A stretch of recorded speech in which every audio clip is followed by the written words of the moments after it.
I simply must go. Maybe it's cold outside. The answer is But no. maybe it's cold outside. The welcome has How been lucky that you dropped so in. nice and warm. Look out the window at that storm. My sister will be Gosh, your lips look delicious. My brother will be there at the door. Waves upon a tropical shore. My maiden aunt's mind is vicious. Gosh, your lips are delicious. Or maybe just a cigarette more. Never such a blizzard before. Now these people get up there and they drink and they drink and they drink.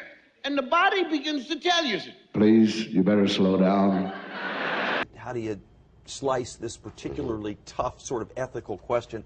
It seems to me, first of all, from what I understand from doctors, that's really rare. If it's a legitimate rape, the female body has ways to try to shut that whole thing down. If you drink and drive and then you kill someone, it's still your fault. Come on, Lou, what does a girl expect? She gets bombed, goes up to a guy's apartment, what's she gonna do, play Scrabble? It's the guy's responsibility not to take advantage of the situation. Wow, it's getting to the point where a guy needs a permission slip to get past first base. Already do. Some colleges pass them out at freshman orientation. They call it an only yes means yes lecture.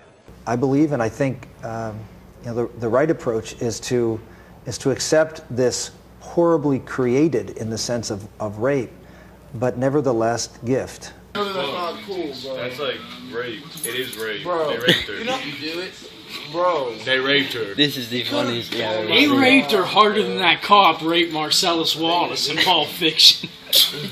When it comes to rape and when it comes to the issue of should it be legal for a woman to be able to get an abortion if she's well, so I'm very proud of my pro-life record. Absolutely. And I've always adopted the position that the method of conception doesn't change the definition of life. A while ago I decided that I wanted to become more informed on the subject of feminism, and in order to do that I wanted to read more feminist books and learn about the history of the movement. So one good book that I've found is this one that I have on my Kindle. Hold up a second while the shit loads. There it is. Asking for It. The Alarming Rise of Rape Culture and What We Can Do About It by Kate Harding. So this book obviously is about rape culture. It's a very interesting read, so I'd like to summarize it a bit and discuss some of the ideas. But before I do that, it's necessary to provide a little bit of context about this conversation. So there are numerous ways of talking about rape culture. Rape culture, as discussed in the book, I'll just find the section quickly. In the prologue here, rape culture has been around since at least the late 1970s, but for obvious reasons it's been slow to enter mainstream parlance. That's the first line in the book. There's a few ways to present rape culture. You could say, we live in a rape culture. So, wow, I'm in a rape culture right now. You could say, society is a rape culture. Whoa, everything's rape culture everywhere.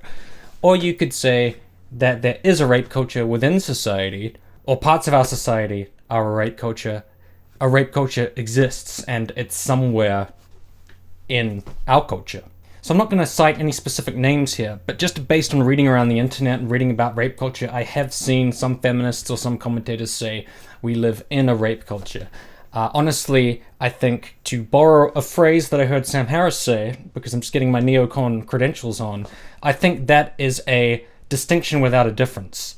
To say we live in a rape culture is meaningless. It doesn't really describe any differentiation between what a society is supposed to be and what a rape culture is, or the difference between a rape culture and just a regular culture. It sort of just smushes it all together, and I don't think it's very useful. Because society is not anything. It's just society.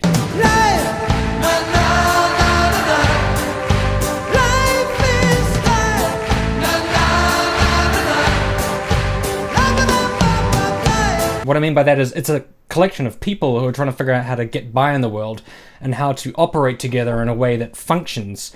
And so it includes many things. It includes taxes. It includes art. It includes people communicating. It includes commerce, music, just ways of people coming together and appreciating a shared experience. That's what a society is. Now, we can say something is a society without saying anything negative about that. It just is a society. So to say society is a rape culture, it's impossible for that to be true because society is too many things. A society is a collection of many ideas.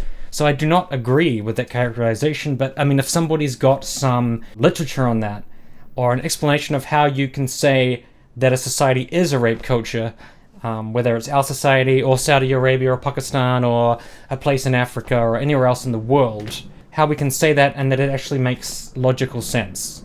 Because as far as I'm concerned, saying something is a rape culture is an easy way of dismissing the subject as just foolery and not actually very important. Because you can just logically say, no it isn't, society's lots of things. And then you can just dismiss the concept. So I want to address it in terms of rape culture is something that exists. I think it does exist, and that's what I'm going to talk about in this video. And that it's something that is in society. And we have a rape culture within our society. But it isn't a rape culture just everything, because there's too many things. The question that I'm going to be critiquing is this suggestion that our society is a rape culture, that our society is rape cultured. And you hear this in phrases, and you might want to Google some of these phrases, such as, we live in a rape culture, or due to our rape culture, or America is a rape culture. So I think what the question becomes, and it's an actual valid debate between feminists and anti-feminists and MRAs and internet people and whoever else you want to talk of how prevalent a rape culture is in society. Is it very prevalent in the West or isn't it? Is it extremely present in the Middle East and in Africa and in various other regions and countries? Or isn't it? So it's a matter of prevalence, it's not a matter of existence. Rape culture does exist, and reviewing this book is going to help explain why.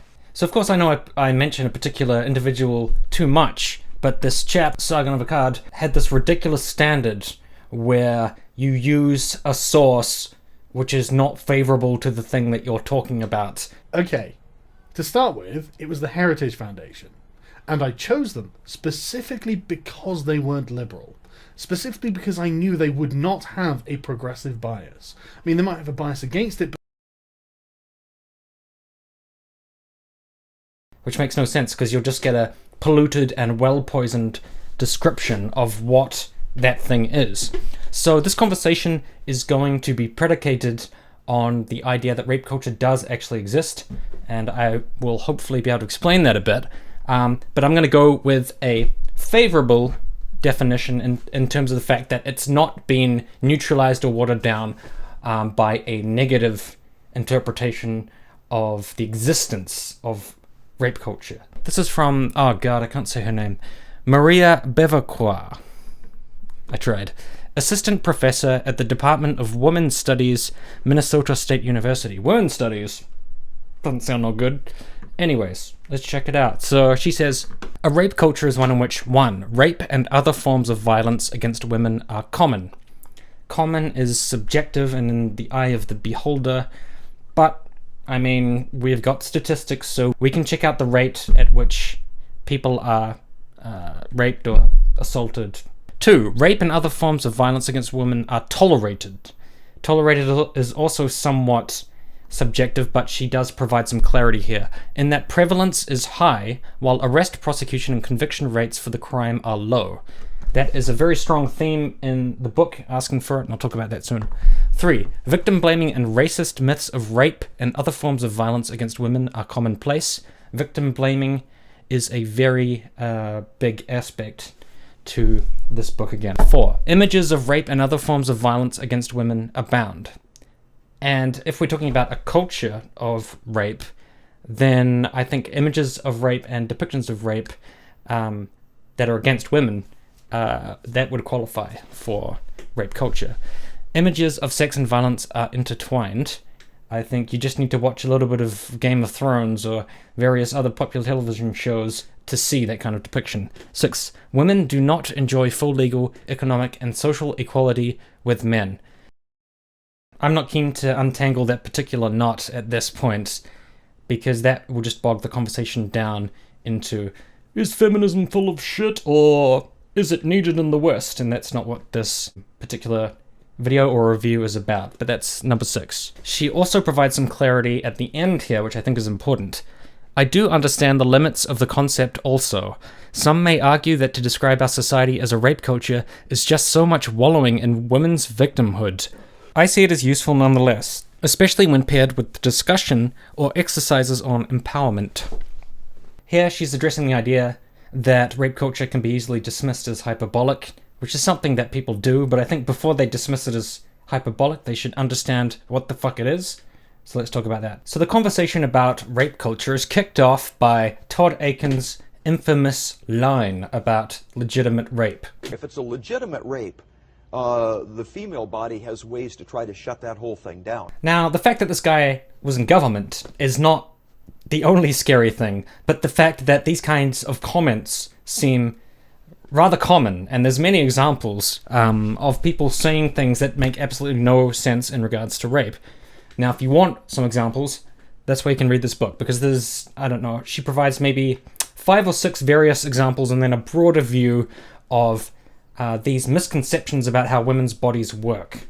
Now, the first really substantial case she gets to in this book is the Steubenville case, where a bunch of frat boys raped and violated a girl, and there was a guy filming it just laughing and giggling about the abuse that was happening to this girl who was drunk and could not respond, had no idea what the fuck was going on.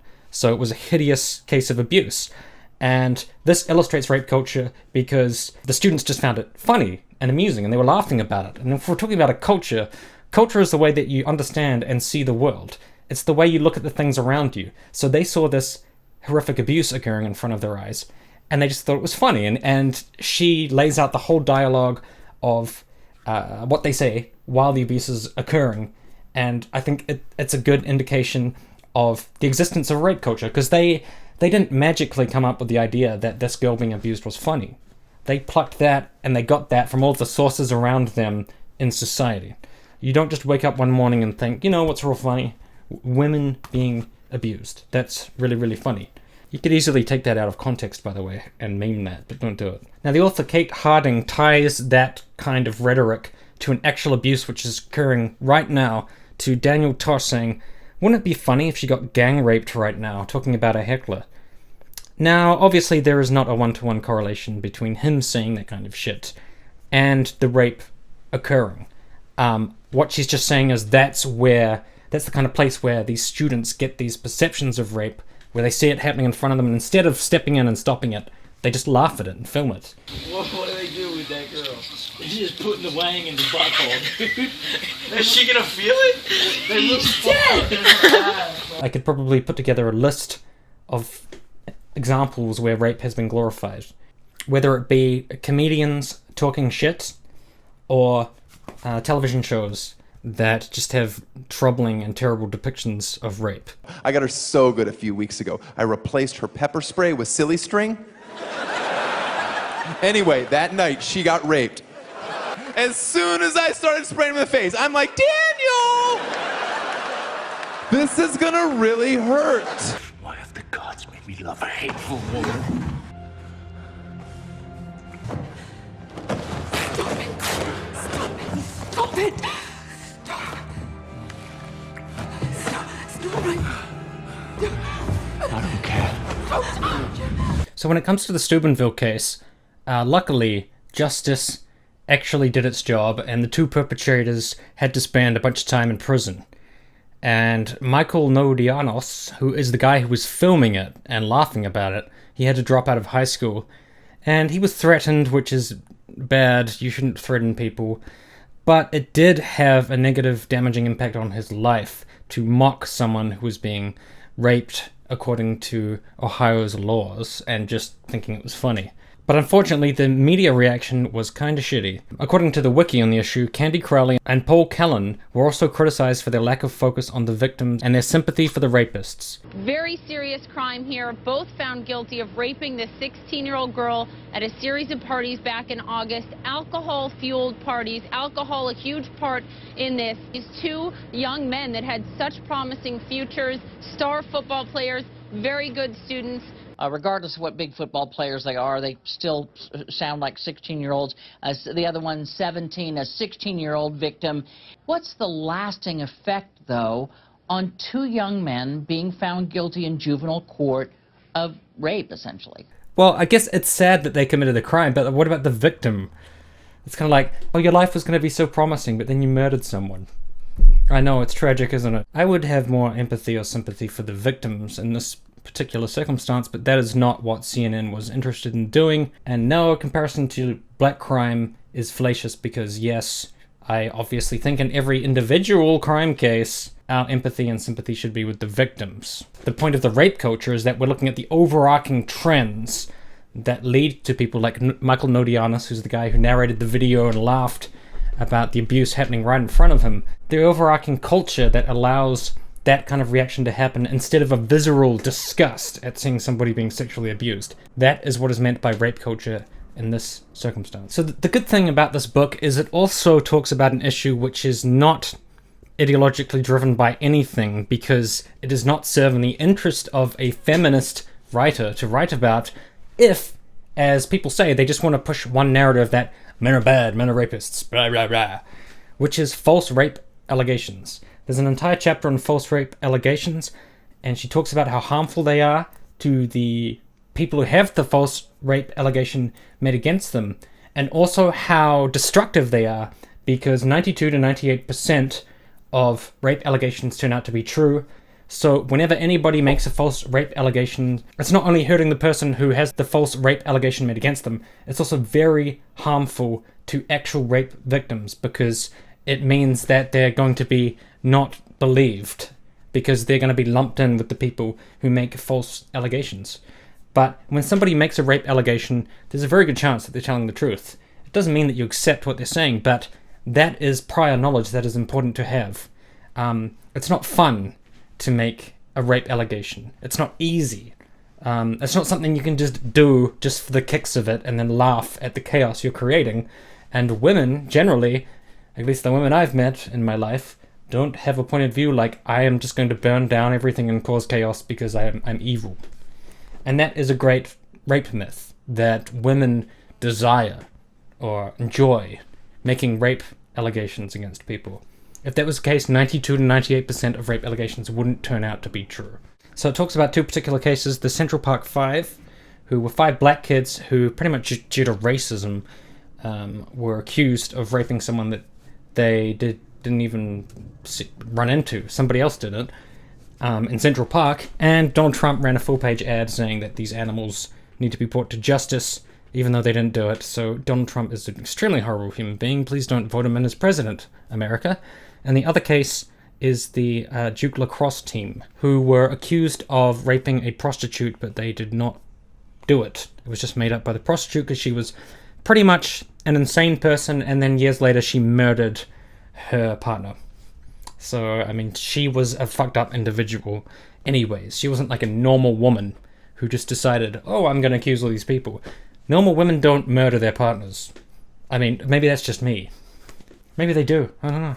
The next chapter in this book discusses the fact that the legal system finds ways of doubting victims based not on evidence, but prejudices against victims of sexual crimes. She provides numerous examples of judges who basically infer that somebody was asking for it because of what they were wearing and the way they were behaving.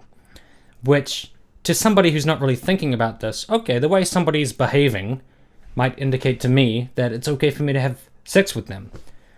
But that's different than saying it's okay for me to rape them if they don't want to have sex with you. It doesn't matter how happy and how flirty they are behaving with you. That doesn't give you an excuse to have non-consensual sex, and I'm going to talk about what that means slightly later in this video. So there's all kind of judges. There was a case involving 2 New York cops, Kenneth Marino and Franklin Almata, who were referred to as the rape cops. They were acquitted of rape and burglary. So the victim said she woke up to being penetrated, and a juror talks about a conversation he had in which he says, "You do know penetration can mean sex, right?" The other juror says, "Yes, and you know that sex does not equal rape." And the other juror says, "She said she felt the penetration." Because they're talking about she was asleep when this guy did it. You can't consent when you're asleep. And this book talks about how even if something becomes consent later, if you didn't start with consent, that's pretty much rape anyways. Because, like, they didn't consent. And maybe it's nice that You can have sex with a partner and then wake up to be having consent. But I think unless you have an explicit understanding that that's okay, then I don't think there's any way you can do that. Because I had a partner who said that it would be okay for me to do that, and I didn't feel comfortable with it, so I never did. And I actually said to her once, like, oh man, I really wanted to have sex with you last night. And then she said, why didn't you do it? And I said, because you were asleep. And she was like, it's okay when I'm asleep. I don't feel comfortable with that, because I don't know what kind of mental state somebody's going to be in when they're asleep, and they can't consent, even if we've got prior consent. So I think that's just something that I couldn't bring myself to do. I mean, she takes the same tone in this book, that's not really something that, you know, makes sense. She talks about, you know, particularly the GOP, they should have personal responsibility, protect themselves, be careful about what they wear, because life is a war zone and you should expect to be raped by people. Well, that points to like a rape culture. If you're saying to women you have to protect yourselves from being raped, then what is your issue with the existence of a rape culture? You are admitting that it exists. There is a culture of rape out there. And potentially you could say there's a culture of murder, there's a culture of crime, there's a culture of all these kind of things. I just don't know why you would have any specific issue with the phrase rape culture. Is it because feminists are saying it exists, therefore you feel the need to resist it? Are you willing to say there's a murder culture? If you are, then there is a rape culture. It's not logically consistent. Maybe you would just choose different words than that. You would say people commit rape, people commit murder. And that's true, but I think what feminists are saying is that's not acceptable, and that's not what we should just put up with in society. We shouldn't just say, that's how it is, let's put up with that. So if a woman's wearing a certain thing, she should expect to be raped. I also think somebody walking down a dark alleyway shouldn't expect to be murdered either. We don't have the world we want, we have the world we live in, but that doesn't mean that we can just blame people because they didn't anticipate having crimes happen against them. I think that is fair. Now we can say to people, be careful. Look after your possessions, look after your house, look after your body. But I don't think we can say you had it coming. And I think that is the rape culture aspect, and as long as that is perpetuated, justice is not done, as is argued in this book, because criminals get off. They get off on those excuses. Get off, that sounds weird. They are acquitted on these excuses. They are acquitted by all of the rape myths that are mentioned in this book. They can just say, she had it coming, she wasn't protecting herself. Now that is not a valid excuse. They should throw the book at them, absolutely. And that's the problem. Judges in this book and juries in this book make the arguments that you guys are making about what people are wearing, etc. So when it infects the justice system, it's no longer a matter of just what people are saying. It's actually a matter of justice. And that's important. So people shouldn't spread it around. That's the whole fucking point of this book. God damn you. The book also talks about Roman Polanski and people like Whoopi Goldberg and other celebrities coming to his defense, even though he raped an underage girl. He admitted to it. The girl recounted the story and it was commiserate with all of the details that we already know about it, but people still came to his defense because he's a great film director. Fuck that. I don't care who you are. Anybody in the world, it literally doesn't matter. You can be the fucking Pope. If you rape somebody, you should have to face your crime, and he was not willing to come back and face the music, which he should have, and if it destroyed his career in film, he shouldn't have raped someone. That's the whole fucking point. And it also talks about, even on Bill Cosby, it took Whoopi Goldberg quite a while to be like, okay, 20-something accusations, maybe he's not a good guy. And I have a lot of questions for the lady. Maybe she'll come on. But I'm going to reserve my judgment because I have a lot of questions. As I said, it's crazy, but I have a lot of questions. Say, listen, this is a friend of mine, and I don't know. You know, this is not the person I know. And one of the things that getting accused of a lot of stuff when you're famous does is it opens the door for everybody to come out and say, and me too, boss, and me too. It's like a Bugs Bunny cartoon. He has not been taken to jail or tried or on anything. So back off me.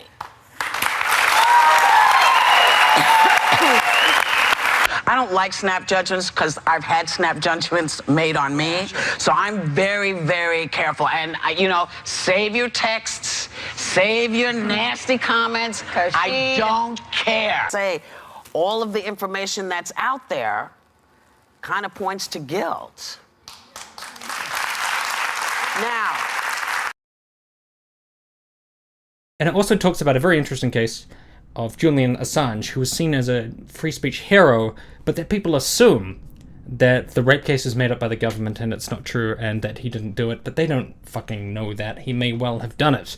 And the victims say that he purposefully broke condoms and that he engaged in unsolicited and unwanted sex with these people. And it was called sex by surprise, which is a bullshit term, which they say is in the Swedish law, but it's not. And it's in this book. You can fact check it if you want. Now, I respect Julian Assange, and I think that he is a great individual for his professional work. But that has no bearing on whether he actually raped these two women. He may well have. That's the point. I don't know. I don't know if he did it. I'm not saying he did it. I'm saying I don't know. And a lot of people were quick to say, obviously the government made this up because they're after him. You don't know that either. So that's another example of rape culture, covering up for the fact that somebody has committed a rape, if he did. That's the point. It's the assuming that he didn't do it. I am not assuming that he did it. I'm saying I don't know. And I think that is how justice should work. We don't know if you were raped, but you are the victim in this case, so we are going to investigate fairly, because that's the job of the police. The job of the police is to investigate crimes, whether they occurred or whether or fully not they know if someone did them. That's the point of investigation.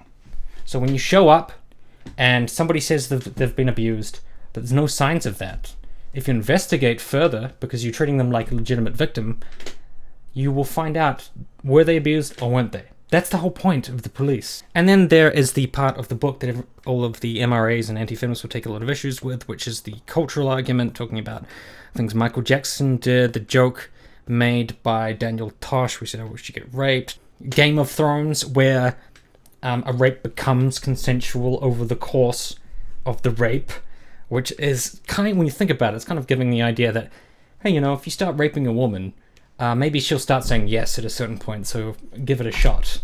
That's what that's kind of saying. So that's the point of it being rape culture, is assuming that non-consensual sex is going to turn consensual at some point. And then if we keep going on, we get into like Anita Sarkeesian, that kind of thing. She talks about all the death threats that she's had. So I've basically spoiled the whole book. There's no need for you to read it. Okay, I take that back. You should read it, because it's a very interesting book, and it provides a lot of examples covering a whole range of areas, from the courts, the police, popular culture, and music, how it's treated on campuses, how it's treated by parents, how it's treated on the internet, and basically the stew of mistrust and self-defensiveness that seems to stem from the male need to protect itself from any idea that it's doing something wrong, even if it is. So we normalize things that are extremely wrong and that people should call out. And this book is making that point, that a rape culture exists. Now, I already know that the number one singular argument that's always flinged at people who bring up rape culture is, why don't you talk about Pakistan? Why don't you talk about Saudi Arabia? Well, that's a valid point. Should talk about those things. But you know what? Just because there's another problem out there which is bigger doesn't mean that the first problem doesn't exist. I mean, if I get like a horrible degenerating disease and I'm going to die, and then I get brain cancer, the first disease didn't go away. So I'm just doubly fucked. So the point of that is, if there's a rape culture in the West, it's still bad.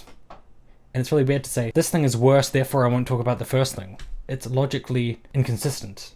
You should just talk about both things. Should I make a video talking about the Middle East? A lot of other people are covering that. It's not like it doesn't exist. Would I do that? Sure I would. Maybe I should start studying such a video just to make you people shut the fuck up, because I think rape in the West is important too, and I think violence anywhere is important. And then finally, the stuff with Elliot Rodger and various other things, and yeah, Gamergate, blah blah blah. Now, in the final chapter, she talks about reasons for hope, and she talks about her own rape situation, which she describes as textbook in many ways, and it was quite disgusting. But there's one thing at the end that I kind of take issue with, because it doesn't make sense to me just living as a human being, and that is the yes means yes campaign, or affirmative consent.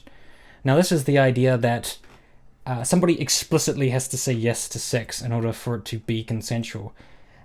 Honestly, I think that doesn't really make sense when you actually live in the real world, because you know that situations don't necessarily turn out that way, because people don't stop the action and just say, by the way, I fully consent and I just want you to know that. You know, people don't do that. if they start having sex or getting into a situation where they're gonna have sex, they don't necessarily provide verbal cues. It might just be their body language is making it very clear that they want to have sex. They're smiling, they're happy, they're making sounds that indicate enjoyment. They're not frowning, they're not moving away, they're not disgusted. I think that is a good sign of consent. If somebody pulls away, somebody makes a disgusting face, if someone says, disgusting face, I didn't mean it that way, but you know what I mean, frown. Or if someone says, ouch, or if someone's like, ah, I'd be like, are you okay? What's up? Is this still okay? And then they could say, no, actually it hurts, it doesn't feel too good, I don't want to do it anymore. And then I'd be like, okay, well, sorry, yeah. Simple, but that is not yes means yes, and that is not verbal consent. It's not that I have a problem eliciting verbal consent or the idea of a girl telling me that she consents to it. It's just that it doesn't like naturally occur. And I think that's the problem with the campaign. If something that doesn't naturally occur is expected to be the litmus test for whether something is rape, it's going to be hard to gather evidence, because what if nobody said yes? What if it was just like naturally evolving sex that was perfectly consensual? If nobody explicitly said yes, that doesn't mean it was rape. So that's a difficult standard.